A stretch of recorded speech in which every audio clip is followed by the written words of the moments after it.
بسم اللہ الرحمن الرحیم اللہم صلی علی سیدنا و مولانا محمد و علی اصحابہ وبارک وسلم اللہ اللہ اللہ اللہ اللہ لا الہ الا اللہ.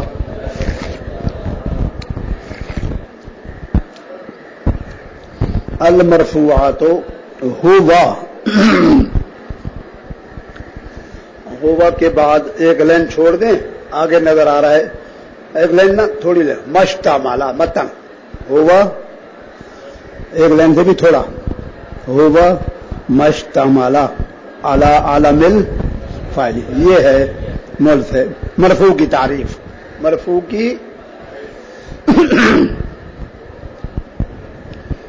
کی تعریف میں کتنے لفظ ہیں؟ دو لفظ صرف. ایسا ہے نا, وہ مشتملا علی عالم مرفوع. ہوا کے بعد کیا لفظ نکالا ہے کتاب کے اندر شرح جامی میں؟ ہوا کے بعد کیا نظر آ رہا ہے؟ ہوا کے بعد ہاں ہوا کے بعد اندر المرفوع. ٹھیک, وہ ہو صحیح کہا آپ نے. میم الف کی ماں کے بعد ہوا مشتملا. ہوا کے بعد یہ لفظ نکالا ہے. یہ بھی ایک چھوٹا سا اشکال, اس کا جواب پیش کیا, لیکن آگے چلیں. مشتملا مشتملا میم الف ما, آگے اشتملا. تو اس کے بعد کیا نکالا ہے انہوں نے؟ ما اشتملا کے بعد کیا نکالا ہے؟ اسم. تو اب ترجمہ یہ ہوگا مرفوع. ہوا کا ترجمہ کیا بتایا؟ المرفوع. یہ ہوا کے بعد جو المرفوع نکالا, ہوا کا مرجع بتایا. ہوا کا وہ کون؟ مرفوع. اسم. مرفوع کون؟ اسم ہوتا ہے, فعل ہوتا ہے مرفوع. الاسم المرفوع, الاسم المنصوب, الاسم المجرور. یہ اسماء کی بحث چل رہی ہے. بحث ہی اسماء, فعلوں کی بحث نہیں ہے. جب فعل کی بحث ہی نہیں ہے تو کون سا لفظ نکلے گا میم الف ما کے بعد؟ وہ مرفوع. وہ مرفوع کون ہے؟ اسم ہے.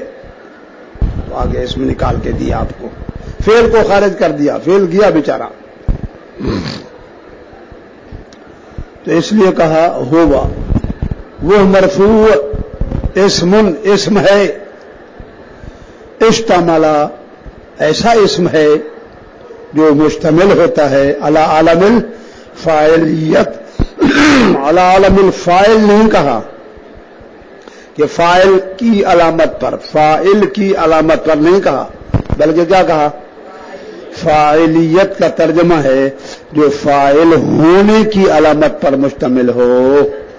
فاعلیت میں یا اور تا جو ہیں یہ مصدریت کے ہیں, مصدری معنی ہے ان کا, مصدری معنی. وہ کیسے؟ فاعلیت کے بعد آگے دیکھو, شرح جامی کی کتاب کی عبارت دیکھو. فاعلیت کے بعد کیا نکالا؟ اے علامت. علم کا معنی بتایا. علامت علم کا معنی علم کا معنی جھنڈا نہیں. علم غازی عباس جھنڈا وہ مراد نہیں ہے یہاں. یہاں علم سے مراد علامت, نشانی. اور علم سے مراد زید عمر بکر, یہ بھی تو عالم ہے نا, علم ہے. تو یہاں یہ علم سے مراد زید عمر بکر بھی نہیں ہے, جھنڈا بھی نہیں ہے. علم کا معنی پہاڑ کی چوٹی بھی آتا ہے, ایک پہاڑ کی بھی چوٹی علم, تو وہ بھی مراد نہیں ہے. یہاں علم سے مراد علامت اور نشانی. علم سے مراد زید عمر بکر بھی نہیں, جھنڈا بھی, پہاڑ کی چوٹی بھی مراد, بلکہ علم سے مراد علامت. اس لیے کتاب والے نے علم کے بعد علامت نکال کے دیا آپ کو, معنی متعین کر دیا, کیونکہ علم کے کئی معنی آتے ہیں. تو شارح جامی نے ان معنی میں سے ایک معنی پکا کر دیا کہ یہاں علم سے مراد کیا ہے؟ علامت. فاعلیت کے بعد کون الاسم فاعلا, علامت کے بعد کیا نکالا؟